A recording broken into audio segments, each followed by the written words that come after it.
Hi, my name is Avril Sauter and welcome to CCNA Wireless. In this lesson we're going to take a closer look at the Wi-Fi 802.11 technologies. So the first thing we want to do is take a look at some of the organizations that are involved in either regulating the use of spectrum, defining the standards, or certifying the products themselves. The first organization is the FCC, the Federal Communications Commission. Now they're responsible for regulating the spectrum within the US. And so they look at radio, TV, satellite. They also look at wireline communications, including things like cable and telephony. The FCC will regulate the usage in the band, so it will say, okay, this is for mobile broadband communications, this is for low power satellite communications, and so they'll define what the usage is, and then with that we'll go, here are the rules for transmitting in that band, and those rules will include things like transmit power, out of band emissions. When we talk about 802.11 technologies, they operate in unlicensed spectrum here in the US, which means you don't need to own a license to operate it. Now if you go to Europe, each country in Europe has their own governmental body that manages spectrum in their country.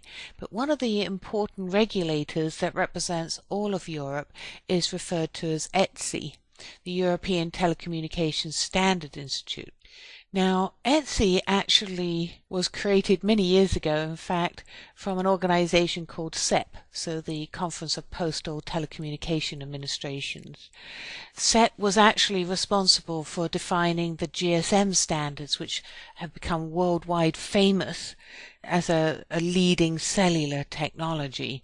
And then that was handed over to ETSI, and today the 3G PP is the group that looks after the GSM standards as well as the evolution to UMTS and LTE for the cellular side. But ETSI is an important standards organization that's been involved in defining not only GSM standards but also things like HyperLAN and other key technologies in the wireless space. So this next organization is part of the ITU.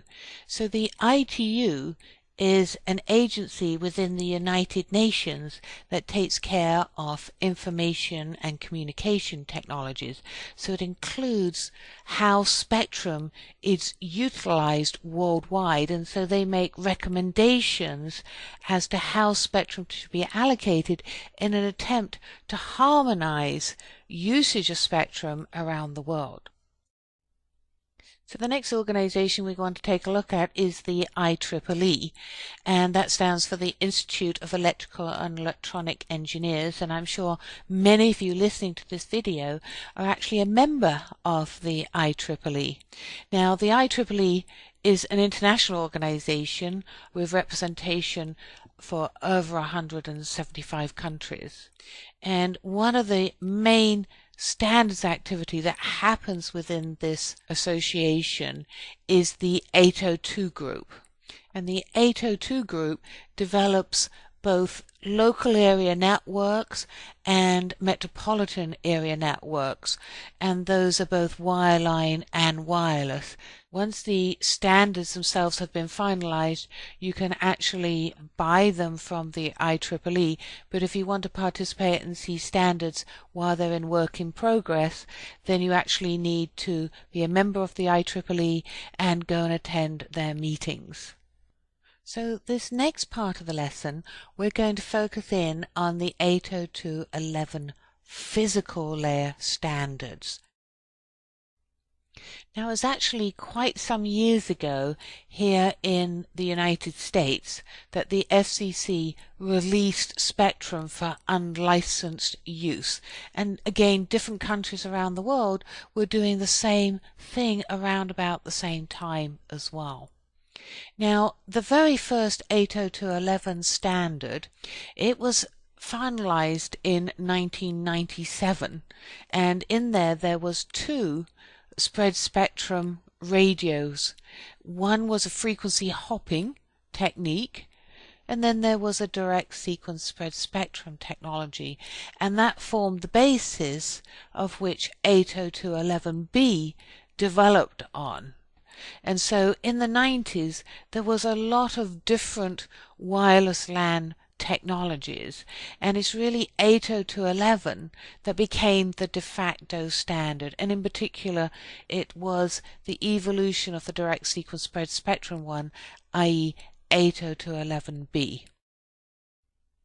Now, because 802.11b evolved from the initial direct sequence spread spectrum, it uses the same channel structure as that initial standard, and then you can say, okay, this also applies when I'm looking at 802.11b.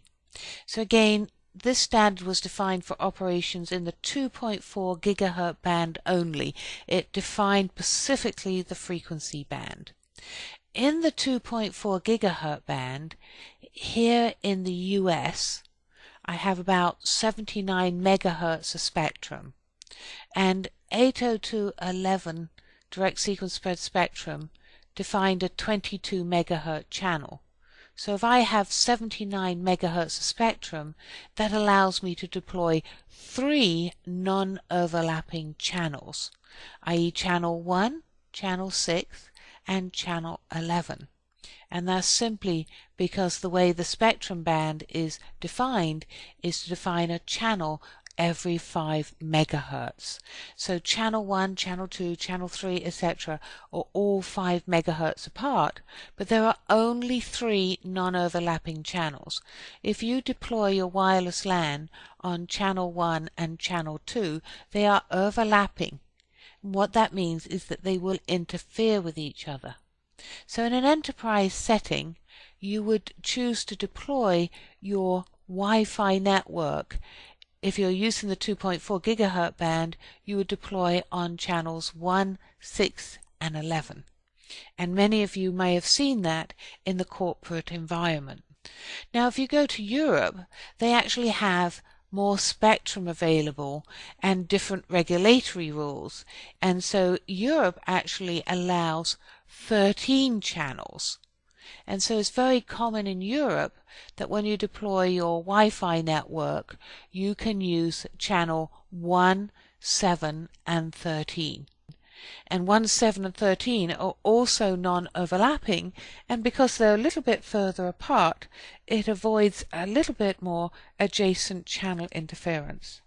Now, although here we're focused on the US or North America, Europe, and Japan, there's also a grouping in the specifications called rest of the world, and so most countries will conform to one of these plans. Either they'll be the same as the US, they'll be the same as in Europe, or else they'll conform to the rest of the world. As I mentioned, 802.11b was an enhancement to the direct sequence spread spectrum standard that was defined in 1997.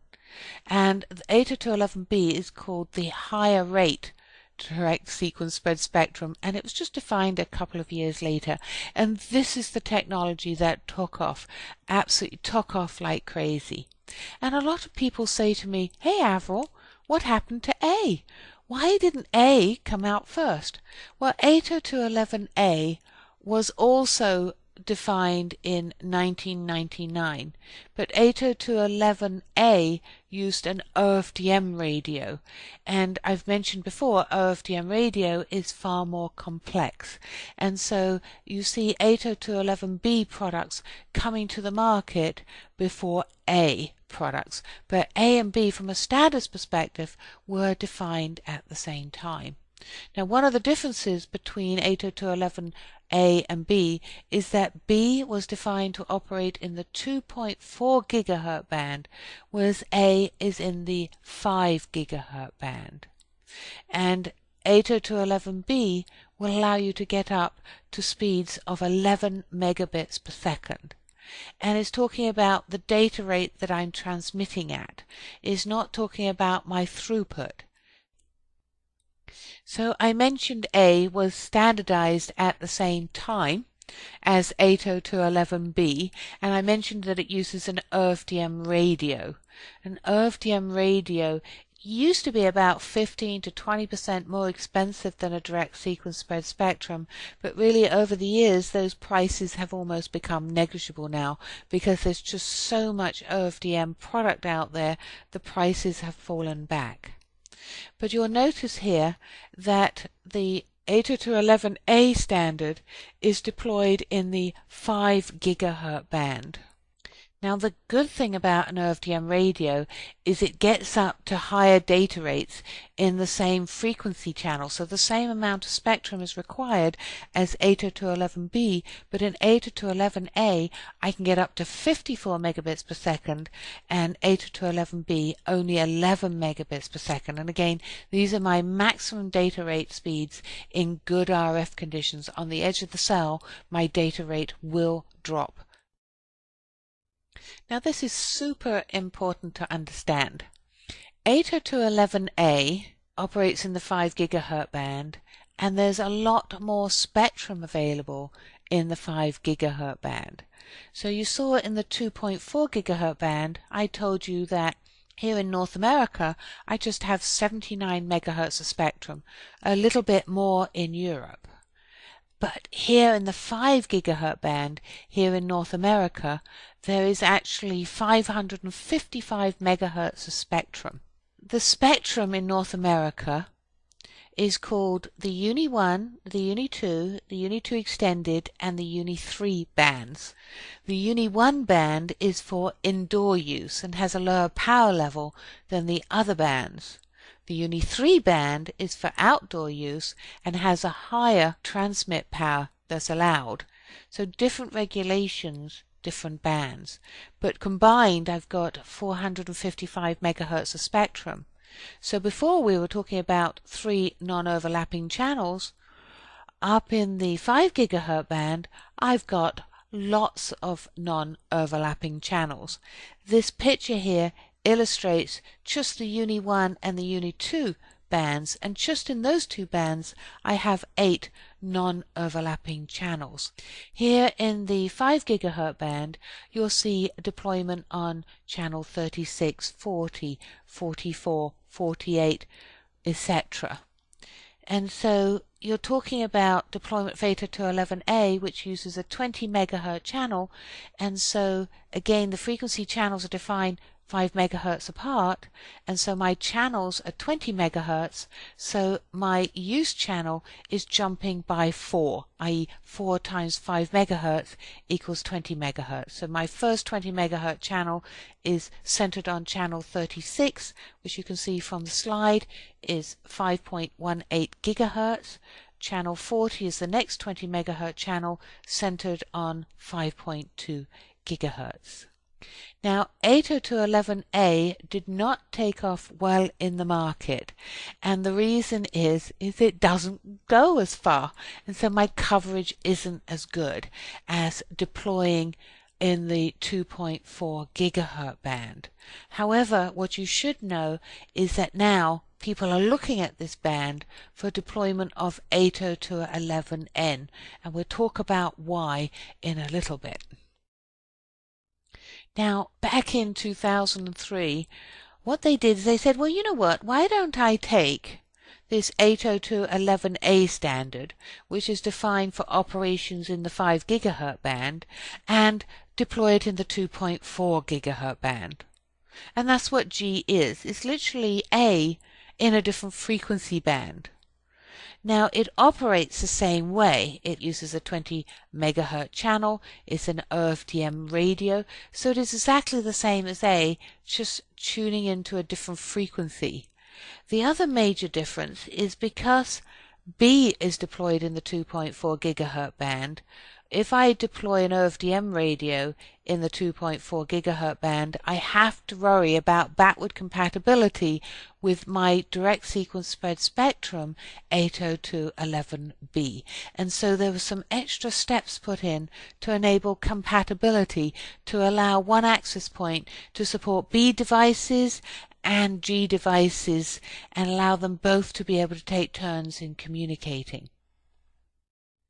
So following 802.11g, the next physical layer standard that was defined was 802.11n, and it was finished in 2009.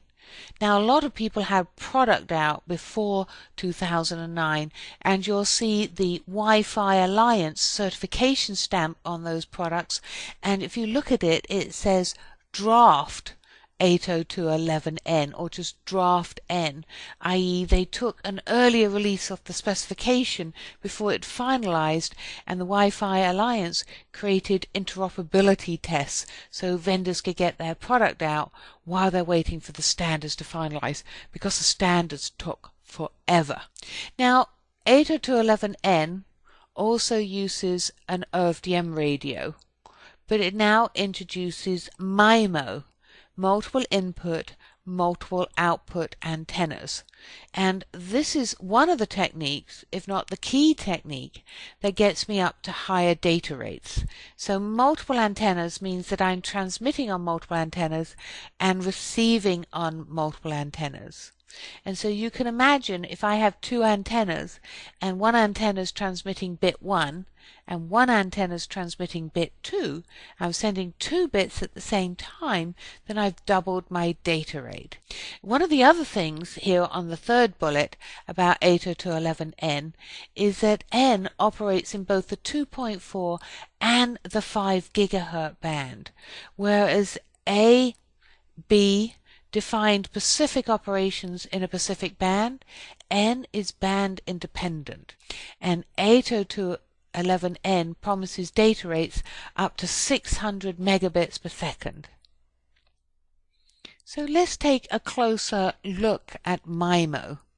It's called multiple input, multiple output antennas, and you'll be surprised how many RF engineers get the definition of MIMO wrong. A lot of people will think, oh, is output from the antennas and input into the antennas, and that's not correct. MIMO stands for multiple antennas inputting into the RF medium and multiple antennas outputting from the RF medium. And the 802.11 standards support a 2x2 MIMO, i.e. 2 transmit and 2 receive antennas, all the way up to a 4x4 MIMO, 4 transmit antennas and 4 receive antennas. Now if I transmit from 4 antennas at the same time in the same frequency, those signals will combine over the air. And what arrives at antenna 1 on the receiving side is a combination of the 4 signals that were transmitted from the 4 antennas on the transmitting side. What arrives on antenna 2 is a summation of all 4 signals that were transmitted from the 4 different antennas on the transmitting side. Same thing for antenna 3 and same thing for antenna 4. Now the secret is that the signals that came into antenna 1 on the receiving side followed a different path than the signals that coming in to antenna 2, 3 and 4. And it's that spatial separation that allows me to recover your bit stream from those 4 receiving antennas. If you're a mathematician, you can think about it as having 4 equations with 4 variables. If I have 4 equations with 4 variables, then I can solve it. And it's solved using techniques such as maximal ratio combining. But it's fairly sophisticated electronics, and one of the issues is that a lot of our devices, like a smartphone, tablets, are fairly small. and they want to keep the cost down low.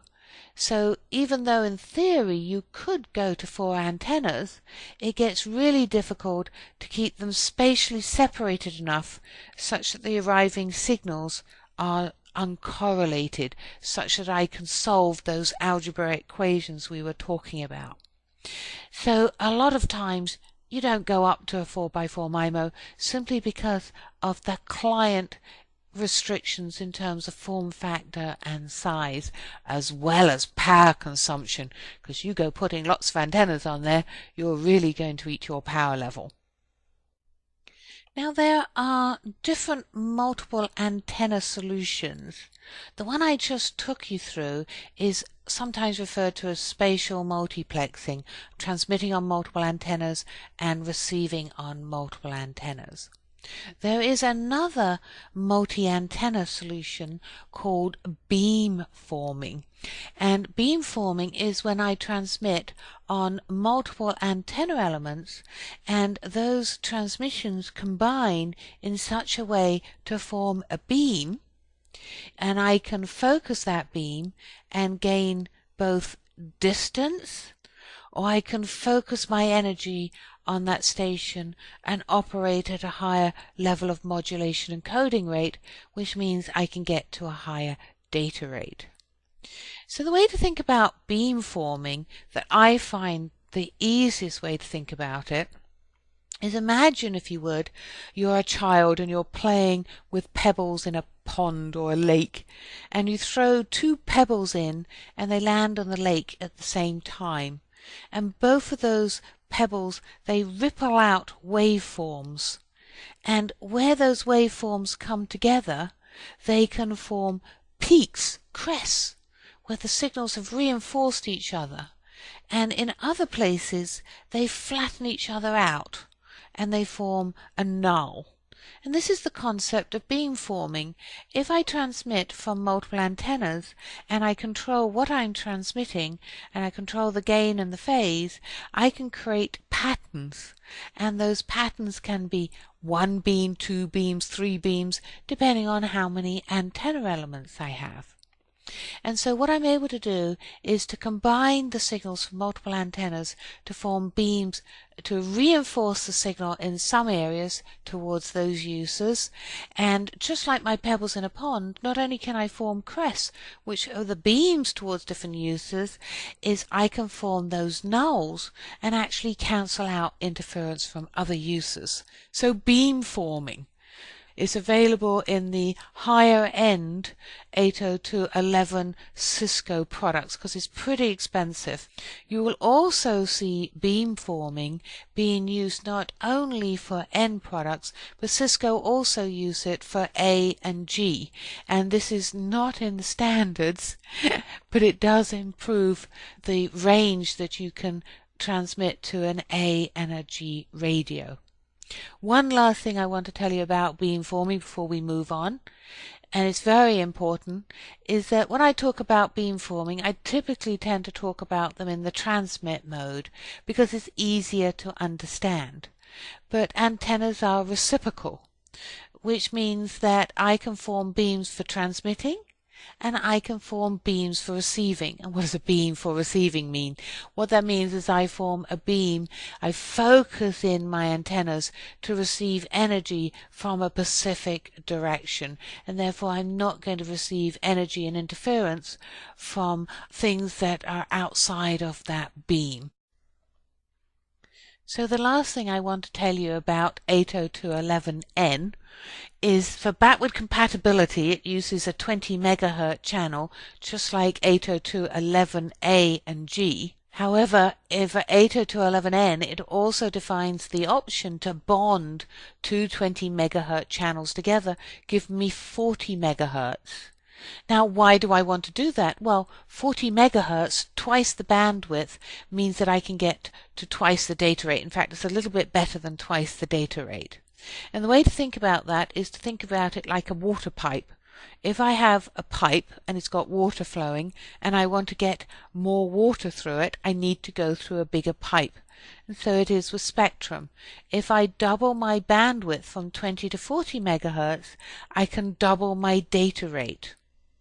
Another important aspect of understanding about 802.11n, when I go to a 40 megahertz channel, that's almost impossible to deploy a 40 megahertz channel in the 2.4 gigahertz band because I only have in North America 79 megahertz of spectrum, so I could only deploy one 40 megahertz channel. And I can't do any cell planning. So any environment where you've got multiple wireless LANs operating in the 2.4 gigahertz band, I have to use the 20 megahertz channel, cannot use the 40 megahertz channel.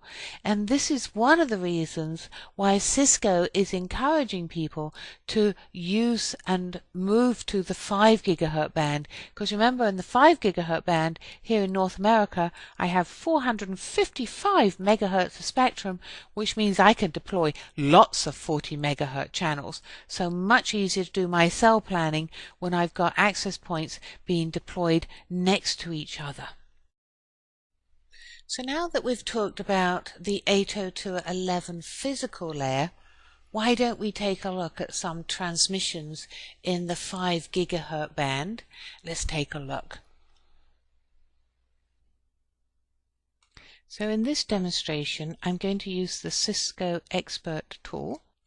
And the Cisco Expert tool is a spectrum analyzer that's used by Cisco to look at interference and signals that's happening in the Wi-Fi spectrum bands. And you would use this tool if you're doing a site survey. Now, up here, I have some spectrum plots going on, and this is the 5 gigahertz band, and over here again the 5 gigahertz band, and the plots below it are the 2.4 gigahertz bands. And the first thing to notice, as we've talked about before, is there's a lot more going on in the 2.4 gigahertz band. And over here you can see this is a spectrum sweep that's showing again what's going on, and you can see I've got an Xbox actively here transmitting in that band, as well as my Wi-Fi network operating in that band. And again up here in the 5 gigahertz band it's relatively clear. I've got an access point up there, I've got a video playing at the moment, so there's some traffic going on there. Here you can see the traffic is in the channel called 36. There it goes, there's my video going, and here down here you can see I'm operating on channel 1 and channel 11, but you're also seeing interference right across the band. Now if I come over here and take a look at the channel summary on this tool, you can see here my Wi-Fi access points. Here's one on the 5 gigahertz band in channel 36, here's one on channel 11 and one on channel 1. In fact, this one happens to be the same access point, is a dual mode. This is a single mode access point that I've got operating here. This tool is also quite useful for detecting other wireless devices. Come over here. You can see it's detected my Xbox device going on, creating a lot of noise and interference in the band. And that is not using Wi-Fi, it's using a proprietary technology that operates in the 2.4 gigahertz band. So again, the main thing you should be getting from this demo is just visibility into the 5 gigahertz band. Here is just the Uni 1 and the Uni 2 bands that I've got here being displayed. Very little noise in the spectrum. If I take this plot here and just change it onto a different band, let's take a look at the Uni 2 extended band. There we go. Change this one as well over to the Uni 2 extended band. You'll see there's very little interference and noise going on there. So very clean, very good environment to deploy 802.11n and be able to get to 40 megahertz channels. And if I was deploying in an outdoor environment, I could look at this spectrum here as well, which is the Uni 3 band. And again, you can see this spectrum is very, very clear where I'm currently located in comparison with my 2.4 gigahertz band, which is looking very busy and very cluttered. And again, I've got lots of spectrum where I can deploy a 40 megahertz channel. So now we want to talk about the different types of wireless LANs. So the first type of wireless LAN topology is called the Independent Basic Service Set, the IBSS. This one here does not involve an access point.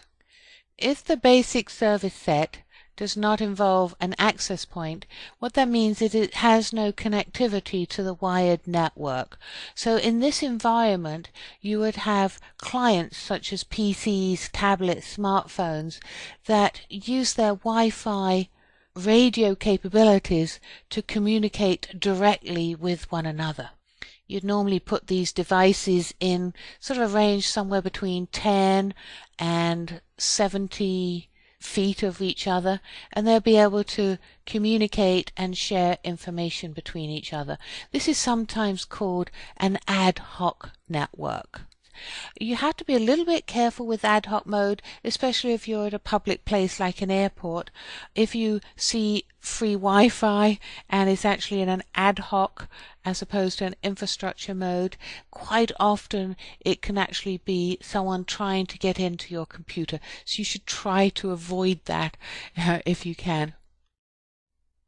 Now the infrastructure basic service set, normally just referred to as the basic service set, is the one that you would typically deploy in your home, typically deploy in the enterprise environment, and that involves an access point, and the clients communicate to the access point, and the access point provides connectivity to the wired network. So a wireless client would connect to the access point and then through to the wired network out to the internet or the corporate network.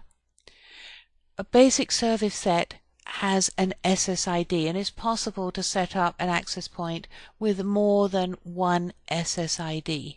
If you have multiple basic service sets and they have the same SSID and that there's a network between them, so the access points can communicate between each other over what's just commonly referred to as the distribution system, then this is referred to as an extended service set. An extended service set could be physically in one building. A company like AT&T here in the US has multiple basic service sets at McDonald's and Starbucks and at the airport, etc. But it has one SSID, so it looks like one extended service set. So an extended service set does not require the BSSs to be physically located together. They could be co-located or they could be physically separate. And it's very important to understand the concept of an extended service set, because when you look at roaming at a layer 2, then you can do that within an ESS. Now, mesh networking is a very important configuration to be considered, and the Cisco mesh networking enables 2 or more access points to communicate with each other using the wireless LAN 802.11 technology. Now, the way this typically works is that the mesh points, the mesh access points, will communicate with each other using the 5 gigahertz band, and then clients will communicate to the mesh access point using the 2.4 gigahertz band. So in this picture I'm showing the links between the mesh access points, but those mesh access points, if they're dual mode access points, could also be communicating with clients. Now, a mesh environment, 2 typical scenarios where you see those being deployed. One would be somewhere like a factory or a warehouse where you want to get coverage in a very large area, but you just don't have the ability to pull an Ethernet cable to the access point, and so you get the access points to talk to each other wirelessly. The other scenario would be in an outdoor environment, and this is where you'd see mesh access points being deployed on streetlights, and they're deployed on the streetlight, and again the streetlights mesh access points communicate on the 5 gigahertz band, and you're down at the street level with your laptop or tablet or smartphone, and you'll communicate with the mesh access point using the 2.4 gigahertz band. Now, when you form a mesh network with the Cisco technology, you have mesh access points like we've talked about, and then you'll have root access points, and you can see that on the top of this diagram here. And the root access point is the one that connects to the wired network. Now, you have to be careful when you form mesh networks not to have too many hops, because the more hops you have, the more latency that you're going to experience, which is particularly important if you're going to do any voice or real-time video traffic. Now, the mesh protocol of how these mesh access points talk to each other, so they're talking over the 802.11 network, but the higher layer protocol that decides, how to connect and when to send data, that one is called the Adaptive Wireless Path Protocol. So it's a Cisco proprietary that determines which path frames will take from various mesh points if they're going, let's say, from mesh access point 9 to the wired network. Does it go through mesh access point 8 or 5 or 6? So what route does it take? That is determined by the Adaptive Wireless Path Protocol. So a work group bridge. This is a really interesting scenario, and this is when you want to connect some wired devices, so maybe some wired Ethernet clients, some desktops that you want to connect to the network, and you're going to use the access point to provide that connectivity. And so you see here that you're wired in from the clients through the switch or the hub into the actual wireless access point, and that wireless access point is configured as a work group bridge, and then that will wirelessly connect to a root access point, and that root access point is connecting both to the workgroup bridge as well as other wireless clients. So from the root access point's perspective, that workgroup bridge looks and feels just like a wireless client. Thing that's important to know about the workgroup bridge is that it only connects wired clients. The access point that's configured as a workgroup bridge will not support the connectivity of wireless clients, so you can't connect to it. The next network topology that we should be looking at here is the wireless bridge. Now, when you think of a bridge in a wired network, you think of it as connecting two wired LANs together, and they operate at the MAC data link layer, which means they don't have any IP routing capabilities. And a wireless bridge is the same thing, except that you're connecting it via a radio link. So in this example, I've got my access point set up as a remote bridge, and I've got two remote bridges talking to each other, and they're talking using the 802.11 radio technology. And so I need to configure both access points as a bridge. And then on the other side of the bridge, then it can connect the wired network. So this would be a great example, for instance, if I had a wireless LAN in one building and a wireless LAN in another building, and I didn't want to connect the buildings using a wire, then I can use 802.11 as a bridging protocol to connect those two wired LANs together. Now in this illustration I'm showing it as a point-to-point connection, but you can have it as a point-to-point or a point-to-multi-point connection. The other thing you should just be aware of when you're configuring wireless bridges is there is a difference between a root device and a non-root device. In this picture I've got two root devices in the sense that they're both connected to a wired network. A non-root device would be able to communicate wirelessly to another bridge, but it does not have a wired connection. I hope you enjoyed this module.